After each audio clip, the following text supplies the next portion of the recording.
نحمده ونصلي على رسوله الكريم اما بعد فاعوذ بالله من الشيطان الرجيم بسم الله الرحمن الرحیم۔ آیت نمبر 177 آیت البر کا تیسرا حصہ پڑھتے ہیں ایک بار تجوید کے ساتھ۔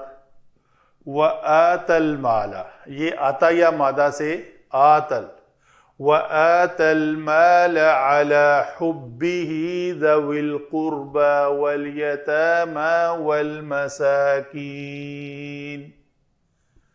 وَالْمَسَاكِينَ وَابْنَ السَّبِيلِ وَالسَّائِلِينَ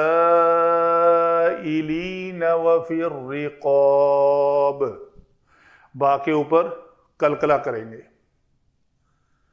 آگے علم صرف میں عطیہ مادہ سے باب افعال ہے اعطیہ، تو اعطیہ میں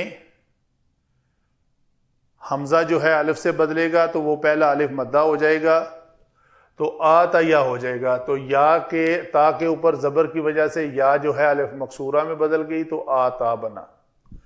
المال اسم علی حرف جر، حب جمع ہا ضمیر مرکب اضافی۔ ذوی یہ اسماء ستہ مکبرہ میں سے ذو، اخو، فو یہ سارے ہیں، تو ذوی القربى مضاف مضاف الیہ، القربى والیتامى اسم، المساکین اسم، وابن السبیل اسم، یعنی رستے کے بیٹے، اصل ترجمہ مسافر ہے۔ والسائلین سوال کرنے والے، وفی الرقاب، رقاب کہتے ہیں گردن کو، تو گردن چھڑانے کے معنوں میں آتا ہے، پیسہ دے کر کسی غلام کو آزاد کرنے کے معنی میں۔ یہ ہوئے جی اسماء۔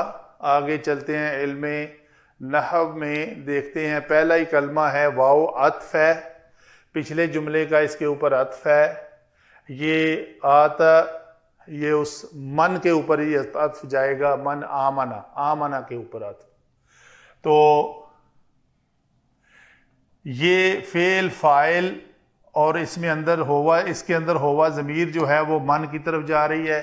المالا، وہ آت المالا، وہ مال دیتے ہیں، وہ مال خرچ کرتے ہیں، کس کے اوپر خرچ کرتے ہیں؟ وہ اس کا مفعول بہ ثانی ہے۔ فعل اور فاعل یہ ہوئے، یہ مفعول بہ اول ہوا اور یہ مرکب جاری اس کا متعلق ہوا، تو آگے یہ سارا معطوف کے ساتھ مفعول بہ ثانی۔ تو ذوی القربى والیتامى والمساکین، یہ سارے اسماء جو ہیں یہ اس مرکب اضافی ذوی کے ساتھ ملا کر معطوف علی ذوی مفعول بہ ثانی بنیں گے۔ تو گویا ترجمہ ہوا، اور اللہ کی محبت میں اپنا دل پسند مال رشتہ داروں، قربا رشتہ دار، یتیم، مسکین، مسافر، سوال کرنے والے اور غلاموں کی رہائی پر خرچ کرتے ہیں، دیتے ہیں۔ یہ ہے نیکی کا ایک جز، سب چل رہے ہیں نیکی کے بارے ہی باتیں چل رہی ہیں، تو یہ من جو ہے، ہر فعل جو ہے یعود علی من ہے، تو وہ من کو ایک مثالی شخصیت بنا کر اس سے کام کروائے جا رہے ہیں، اور پھر آخر میں کہا جائے گا کہ یہ ایک من ہے، ایک شخص جو یہ سارے کام کرتا ہے، گویا اس نے نیکی کی۔ آگے چلتے ہیں آیت کے چوتھے حصے کی طرف۔